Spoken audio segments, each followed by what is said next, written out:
Good morning and welcome to the National Newspaper Publishers Association's Let It Be Known. It is Tuesday, February 22nd, 2022. This morning, the seat of privilege. Black lives in the friendly skies, or flying while black. Passenger discrimination complaints nearly doubled in 2021 compared to the same time the year before, with many citing that they face racism in the friendly skies. The U.S. Department of Transportation reported more than 100 complaints, with Southwest Airlines and American Airlines the primary culprits. On Black Press USA today, you will find the experience of Pat Morris, an eye care business advisor and adjunct faculty at ECPE Harvard T.H. Chan School of Public Health, who travels about 51 weeks each year. Black, successful, and among the most frequent of flyers, Pat Morris will join us this morning, along with Sam Collins of the Washington Informer and attorney Richard Rice of the Rice Law Firm in Alabama. But first, we will tackle the headlines this morning with Sam Collins of the Washington Informer. Good morning, Sam. Good morning. It's always good to see you. And Sam, we began this morning with our first news headline of the morning. I'm sorry, I had something in my throat. The $1.9 trillion stimulus package that President Biden signed into law nearly a year ago was long-awaited relief. Little did Black farmers know, however, how much longer they would have to wait. The legislation included $4 billion of debt forgiveness for Black and other socially disadvantaged farmers, a group that has endured decades of discrimination from banks and the federal government. But the entire initiative has been stymied amid lawsuits from white farmers and groups representing them that question whether the government could offer debt relief based on race. The government programs intended to help farms survive the market effects of the COVID-19 pandemic have largely missed Black farmers. In fact, efforts aimed directly at socially disadvantaged producers, those who have been subjected to racial or ethnic prejudice or cultural bias within American society, are tied up in a Texas court where a trial judge ruled that programs aimed at rectifying more than a century of discrimination are in and of themselves discriminatory. So the money set aside by the stimulus is still tied up as Black farmers face foreclosure and other mounting issues. Basically, Sam, the court has ruled that there is a limit, a time limit, on how far back Congress can go to remedy intentional discrimination by the government. This has enormous implications for other kinds of reparations as well. So we see that this money that was set aside a year ago to help rescue Black farmers are being held up because white folks said it's discrimination. Well, it's the same play out of the white person playbook, so to speak. And when you're talking about accusations of racial discrimination, what you see is a fear of marginalization by forces that have marginalized non-white people for centuries. And oftentimes, as we'll probably discuss later on with the airport situation, the courts are often left to interpret the law, but the law is in the eye of the beholder. So who's to say how far back we can go when it comes to racial discrimination, when for Black people, racial discrimination has been the main ingredient in our American experience. And when you're talking about supply chains and farming, when it comes to Black people especially, you're talking about a way of life that you're destroying. And what better way to destroy the Black way of life than to impede our food sources? So it's just messed up all types of ways. Yeah, absolutely. Also in the news this morning, Sam, longtime Democratic District of Columbia Congresswoman Eleanor Holmes Norton has condemned attacks on her city by Republicans who now want to strip the nation's capital of home rule. Representative Clyde literally wants the federal government to resume running D.C. as a colony, Eleanor Holmes Norton said.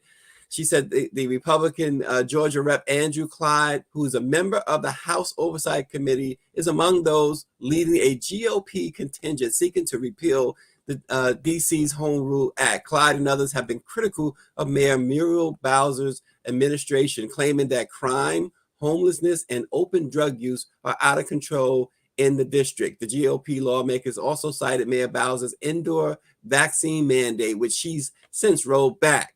with the midterm elections in November, Sam, Republicans are positioned to retake the U.S. House and Senate in killing any hopes of D.C. statehood.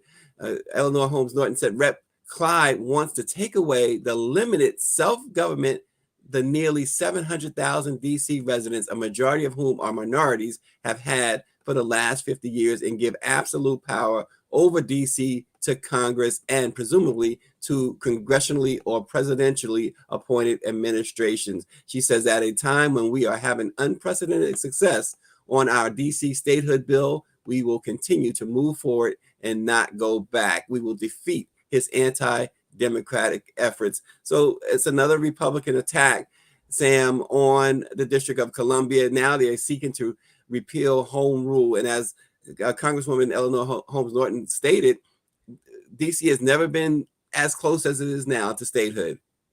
Yeah, and what we're seeing from Republicans is just a direct reaction to that. It's an effort to stop all of that progress that has been made on statehood. And in regards to the vaccine mandate and other things that have been going on, if you're going to cite homelessness and crime in DC, you need to look at every other major American city that has suffered the same throughout the pandemic. So, DC has, as much as I have to say about DC at times and the government and certain council members and such, DC has done a pretty good job in terms of being self-determined. When you're looking at the period before gentrification, DC was an example of Black governance, Black self-governance. And even though gentrification has, to an extent, made the DC Black population smaller, we have an increasingly progressive or so-called progressive on DC Council. The degree to which I agree with that is debatable, but at the very same time, we have elements within the DC Council that rival the progressiveness of other cities. So to come in at a time and to take home rule would just threaten everything that DC has pretty much progressed and fought for over the last 50 years. And, I think it just speaks to the reason why we need statehood even more. Now, with the statehood question, I have questions about what that would mean for taxation of residents and things of that nature, but one step at a time. The fact is that we do need self-governance. And even during the pandemic, when you saw the amount in COVID-related funding that DC and other territories got in relation to states, you definitely saw the need for statehood, because with our population, we were getting a smaller amount compared to states that had a comparable population. Yeah, absolutely. We'll continue to follow this development at blackpressusa.com and many of our member papers. We're now joined by the president and CEO of the National Newspaper Publishers Association, Dr. Benjamin Chavis. Good morning, Dr. Chavis. Good morning. This is another day as the struggle for freedom, justice, and equality continues. We're celebrating the 195th year of the Black press throughout 2022. And certainly the topics that you're discussing this morning are on point.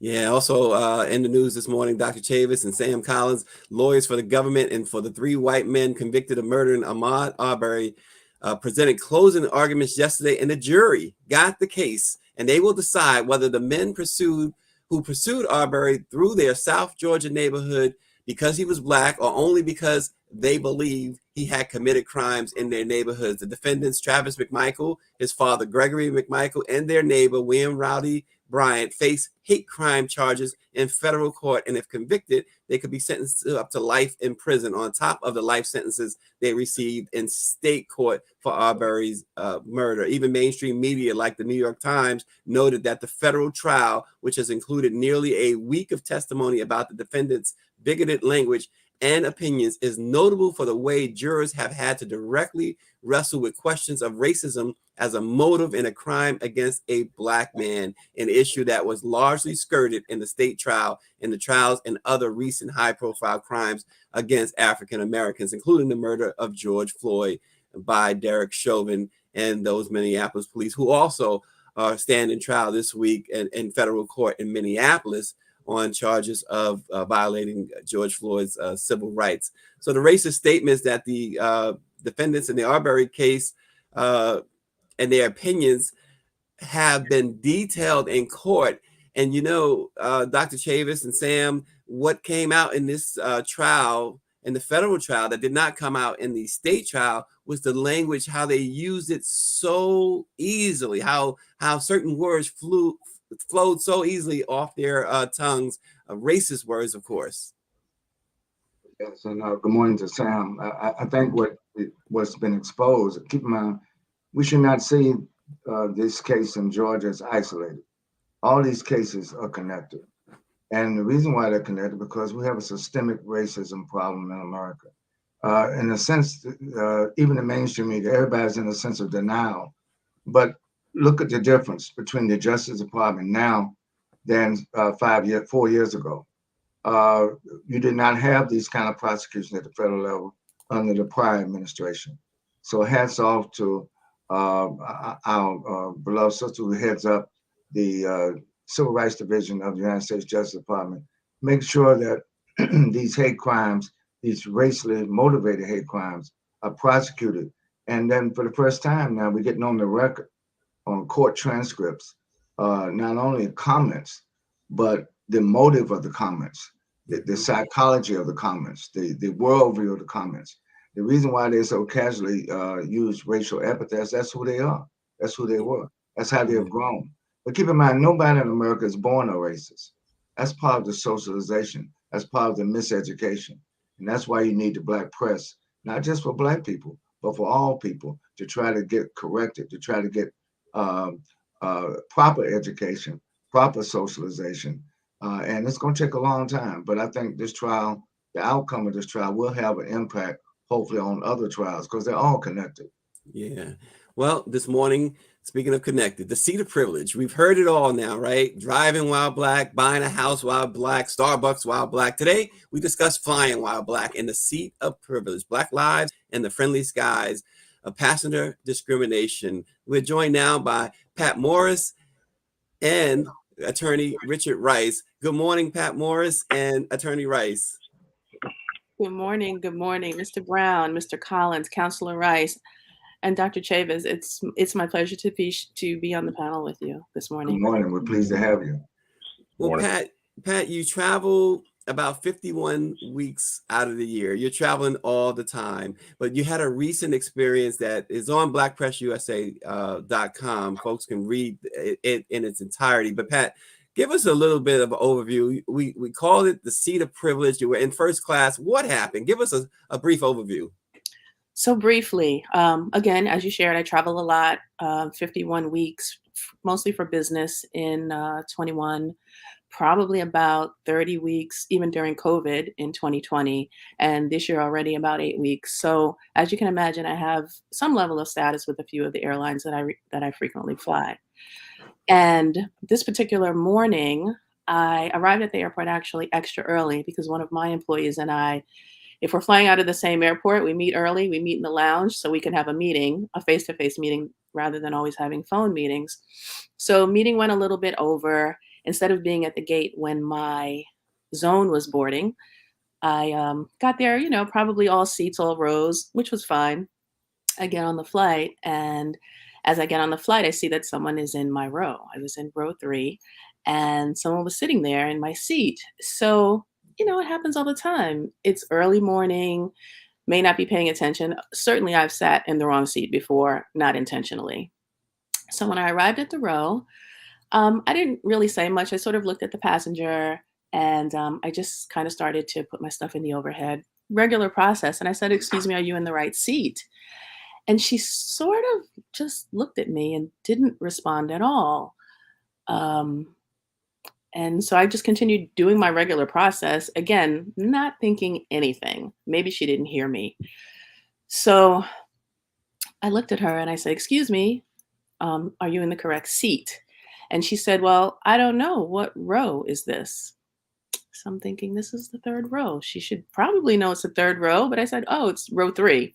You're in seat D."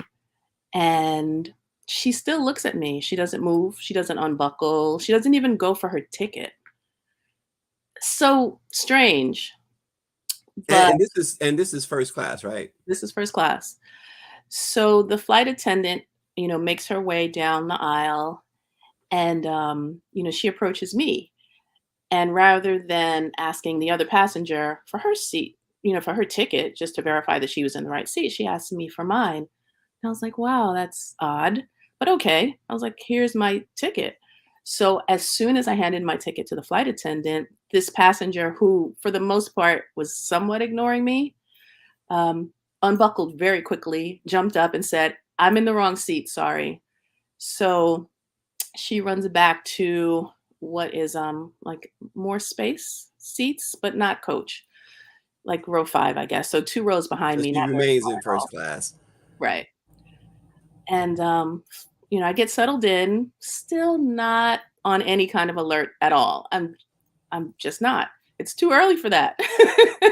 So I sit down, get settled in. The flight attendant brings me water. And then she goes back to that passenger. And remember, it's just 2 rows behind me. So I'm witnessing her apologizing to the passenger and saying, "Oh, I'm so sorry that happened to You you." heard her say this. Yes. Okay. There's other seats on the flight. So just feel free to sit wherever you want to sit. There's, other seats available. I said, Mm. "Oh, that's interesting." So wait, let me stop you there. So she told her she could sit wherever she wanted. Yes. Did you at any time ascertain whether or not she knew the flight attendant, was related to the flight attendant in any way? Not at all. Not at all. Okay. It's not, you can usually tell when people are familial. I have a godbrother who's in the airline industry, and they when flight attendants use passes for family members, you can tell that it's familial, right? You can see that. I fly often enough to know. Yeah. I can even tell when there are VIPs on the flight that you're not supposed to know are VIPs because of the way the flight attendants attend to them, even if they're not in first class. Right. And she was this individual was just not it. Stranger. Yeah. So let's do this. Let's bring in the rest of our panel. Let's discuss this because here we are. Sam, let me start with you, and then we'll go to Attorney Rice on it too. Sam, so you see the setup, right? This individual was told she could sit anywhere she wanted. At that point, they attended to her. Pat had the ticket. She paid for a seat. What do you see here, Sam? Well, first, my question is, where is this passenger's ticket? Where was she supposed to sit? Where was she assigned to? And why didn't the flight attendant ask that? And, when it comes to Black people being in certain situations, oftentimes our reaction or our response to situations often gets policed.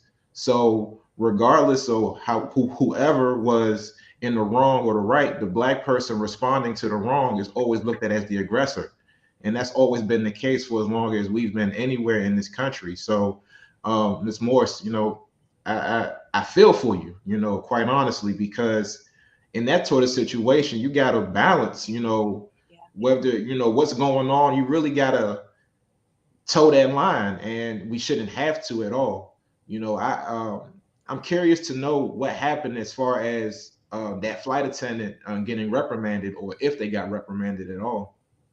Well, I know that there's a lot more to that story, but before we even get back to that, Attorney Rice, when we have situations like this, Attorney Richard Rice of the Rice Law Firm in Alabama, when we have situations like this, is there any civil or legal remedies for us?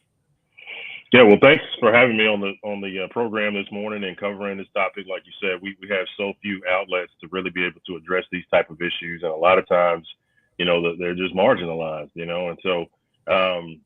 So thanks for having me, and thanks for having this topic. But there are various federal laws, civil rights laws that could be a vehicle or an avenue towards some type of justice in this situation. And I'd like to hear the rest of the facts of the story, obviously, to properly formulate a legal strategy. But I would think at the very least, Section 1981 of the United States Code, which prohibits any type of discrimination in the provision or execution of contracts, negotiation of contracts, and that applies to the private sector as well, would seem to be a potentially good avenue for such a situation like this. I mean, considering if in fact, if you had a situation where you were moved out of first class and you actually had paid for first class, and obviously that wasn't the contract that you had procured, or if you weren't even allowed to fly, on the flight, then that in a situation like that, I think those types of situations could be actionable under Section 1981. And then also Title VI Title VI as well may be a potential avenue if there any type of agency that is receiving federal funds is prohibited from discrimination based on a protected status. And so long as we're able to show that racial intent, that the negative or adverse treatment was related to your protected status, then you would, have an actionable claim in that type of situation. And then just the last thing I'll add before I can listen to the rest of the story would be, we see these situations occur in shopping situations quite a bit, where someone is falsely detained, or maybe they're removed from the store. And, in those type of situations, there could be physical force that was used. That could be, a private vendor who has then essentially employed or utilized the government, a state officer, municipal officer, to facilitate some type of discriminatory intent by saying, hey, this person is suspicious, or we think this person may have be guilty of shoplifting. We don't have any, objective reason to think that. We just assume that based on their race. In that situation, we could have even more federal statutes that would protect you. And of course, some states have civil rights statutes, and you have tort law as well. False imprisonment, abusive process, additional claims. And in those situations, you could secure damages, monetary damages, but you could also request injunctive and declaratory relief in those situations as well, where you would ask that facility to be prohibited from engaging that type of behavior in the future. Yeah, Pat, as we stated, you fly an awful lot. You're a business person, successful business person, but some might say, well, it wasn't that bad. At least you didn't have to move or whatever. But to put us in your shoes, why did you feel that, okay, this is an example of white privilege? So more to the story. Thank you, Mr. Brown. Councilor Rice, I appreciate you sharing the legalities, the law information, and possibly actionable items. And certainly I didn't share the story for actionable items.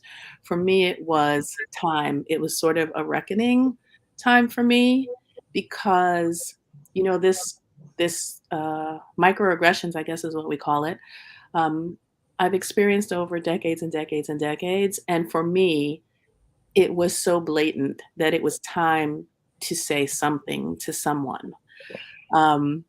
So again, once the flight attendant declared that that passenger could sit anywhere they wanted, the passenger that was sitting in front of me in row 2 actually got up and moved to row 1, because either one of his colleagues was there or one of his clients was there, and he wanted to have a conversation on this flight. As soon as that seat became available on the flight attendant returned to that passenger and said, a seat just opened up in first. Why don't you move up there?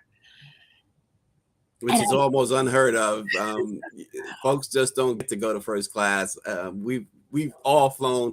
Well, I know I have. I know Dr. Chambers flies all the time, and you just don't get to go to first class without a first class ticket. And not only that, I feel like if it was me who sat in the wrong seat, even if I did it in error, certainly I would have to go to my assigned seat, the seat that I paid for, and then I would probably never be invited back to first class, at least not on that flight. So I couldn't believe that. Not to mention, if a first class seat becomes available, doesn't it behoove you to at least look at your passenger list to see who else has status that may have earned that seat, rather than just going back to this woman who technically sat in the wrong seat on purpose. It was intentional. So it was unbelievable for me. I couldn't, what do you take? because I felt like if it was me, the flight attendants probably would have had a huddle, and the other passengers seated in first class would have been rolling their eyes and shaking their head. And I said, did this happen? Did this happen? Was it my fault? Did I do something to warrant it? What did you take, Pat, from the passenger ignoring you when you asked her more than once about the seat? So initially, as I said, it's 8:00 in the morning. No, I wasn't thinking. I certainly wasn't thinking anything. It's too early to be angry. And I really imagined that perhaps she sat in the wrong seat. Maybe she belonged in row 4, or maybe she belonged in row 2, and she just happened to sit in row 3. At that moment, I never imagined she was a coach passenger that just was a stowaway, I guess. Well, and so again, we talk about, as we said, driving while Black, whatever while black. In this case, flying first class while black. Dr. Chavis, I know you want to jump in on this too. Your thoughts on what you're hearing this morning. Well, first of all, I want to thank Pat for sharing her story. Pat, your story is our story. Your history is our history. And Attorney Rice, thank you so much. And a shout out to all of our newspapers in Alabama, the Birmingham Times, the Greene County Democrat, and many others that we have in Alabama. But I fly a lot too, Pat. And I noticed that it depends on not only the passengers, but also the flight crew. You know, some of the flight crews or flight attendants also have attitudes. You know, they bring whatever they woke up with that morning or whatever is in their consciousness. But I noticed because of the browning of America, 20 or 30 years ago, you would very rarely find a person of color in first class. Now, I've been on some flights where the majority of people in first class are people of color. And there's a difference. We talk, but sometimes when I'm the only person in first class, there's a silence. Nobody says nothing to anybody. And I recently took a picture of a passenger in first class who was right next to me. It was Senator Mitch McConnell. Mm. We were flying to That's unique Atlanta, for you. flying to Atlanta together. And even him, I don't want to embarrass him or anything, but it was 20 minutes into the flight before we said anything to each other. We just kind of sat there erect. And I think flying by a black is real. Anything, breathing while black is real. And I think we have to always be prepared. First of all, as Sam said, not to get ourselves in a situation where we get victimized just because of who we are, just because we can be in the right place at the right time, doing the right thing, and still something will go awry because of skin color, because of racism, and because of attitude. So I think I'm going to thank Pat. Your story is important. I would encourage you to continue to put your story out there and turn it right. You're right. Some of this does need to be challenged because we should not allow the normalization of racial prejudice, the normalization of racial hatred, racial bigotry. And I think that, again, that's why we have the Black press. That's our job to bring these stories. But Pat, your story probably will never get on the front page of the New York Times or the Washington Post or one of these other publications. But we do have it on blackpressusa.com. Yeah, absolutely. And Pat, there was a footnote to this. You actually ran into that passenger a little bit later. Tell us about that. Absolutely. So happens often when you're a business traveler, your flight out and your flight back, you have the same passengers. And she was on my flight. So I recognized her when she came through because once again, I'm in first. So I was actually in the first row. I saw everybody coming on. And I actually paid attention to the fact that she had to go all the way back to coach because there weren't available seats on the flight. So she went back to her assigned seat, I imagine. And I said, wow, should I say something? No, don't say anything. And, honestly, I have to credit Purdue University's Diversity, Equity, and Inclusion program for giving me my voice, for giving me the vocabulary to even unpack some of these situations. And so I said, no, don't. While she may have been your oppressor, it was really your the colluder with her that caused you pain and suffering, if you will, or trauma, if you will. Yeah. And so she went back to her seat. Obviously, we landed back at LaGuardia. And when we landed, I jumped off, went to the restroom, was at the basin washing my hands, and boom, there she is, 20 feet away from me at another basin washing her hands. So now I'm thinking, am I really supposed to say something to her? Because this is the third time I'm seeing her. There's a reason for this. What's the purpose? Where do what's the right thing to do? So I, once again, justified in my head, navigated in my head, probably not the best thing to do. Hold your position. Consequently, she ended up in the basin right next to me because the basin she was washing her hands, did not have paper towels. So at that point, I said, okay, I get it. I have to say something. So I said, hey, weren't we on the same flight out on Tuesday? And she said, I don't know, maybe. I'm not sure. And I said, oh, yeah. I said, we absolutely were. I said, don't you remember we were both in first class? And she walked out. She didn't respond. She didn't look me in the eye. She didn't say anything. And I don't know if her non-response was embarrassment or if truly, I'm still invisible as a brown person in the USA. Yeah, well, Paris Brown of the Baltimore Times writes in that she also didn't feel like she had to respond to you. Sam, I want to go to you because this conversation that we're having, really, it centers on discrimination, right? And why do people in this position feel like it's okay to treat us this way? Well, it's about protecting oneself, and it's about having a level of consciousness where you see yourself as above somebody else, and you're protecting your self-interest. I couldn't fathom what was going through that woman's mind at that time, but what I will say is that she did not feel accountable to the situation that happened, and she didn't feel the need to answer, and she felt protected by the very system that was protected for her interests.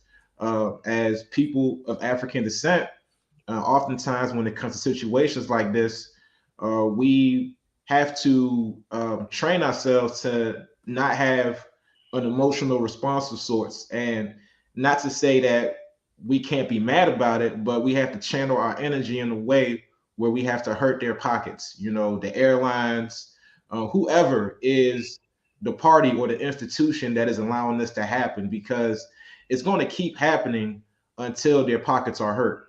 And it's more so about protecting our interests than running amok and making them feel bad, because they're not going to feel bad, so to speak. People, they rarely bow down to emotional appeals. It's more so about power and executing power, and that's what I saw in this case. Yeah, and Attorney Rice, and then I'll go to Dr. Chavis, and then we'll give Pat Morris the last word. But Attorney Rice, American Airlines and Southwest Airlines have been identified by the government as primary culprits when it comes to discrimination. I have to ask you again that remedy question. What's the remedy that we need to know about when it comes to these airlines and their discriminatory practices? Right. Well, I think the panelists are right on point, especially with the last comments in terms of, first, Pat, thank you for telling your story and putting it out there, because that's really, the first step in accountability is speaking your narrative and not allowing, that to kind of be swept under the rug, so to speak. And I do think that, the term microaggression is probably fitting here in a way, but in another way, it minimalizes kind of the trauma that you have experienced in this situation. And then certainly when you look at these issues in the aggregate, like you said, this incident started at 8 a.m. And I don't know what type of business you had the rest of the day, but you have one of these, 2 or 3 of these situations before lunch, that has a substantial impact on your ability to go out and perform and do the things that you want to do, and just impacts the quality of your life. And so, I would say in terms of remedies, I have actually handled a case somewhat similar. A young lady, obviously she had her personal item and she had a carry-on, and she was singled out because her personal item was a large purse. I think maybe the color of it was a little bit brighter, and she felt like because of her race, she was told she couldn't have the personal item, whereas other non-minorities on the flight obviously had their personal items. And so in that situation, she wanted to continue to do business with that particular airline. She was a frequent flyer. And so she was happy to be able to have some type of accommodation directly from the airline. But that first started with her ability to, one, document the incident with detail, just like our guest has done today.